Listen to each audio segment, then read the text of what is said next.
কি রে, কই যাস? বাজারে যাই, মাথায় ডিম আছে, বিক্রি করুম। শুনলাম তুই নাকি বলদ, তো বাজারে যাই মাথা ডিম বিক্রি করবি কেমনে? এটা তুই বুঝবি না। তুই অত শুনলাম কম যাস না।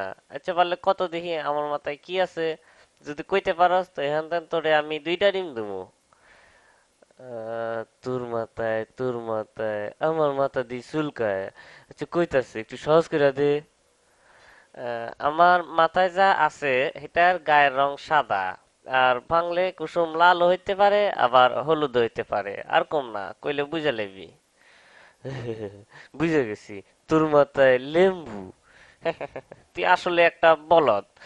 হয় নাই আমার মাথায় ডিম। ইসিরে, এটা আমি সন্দেহ করছিলাম।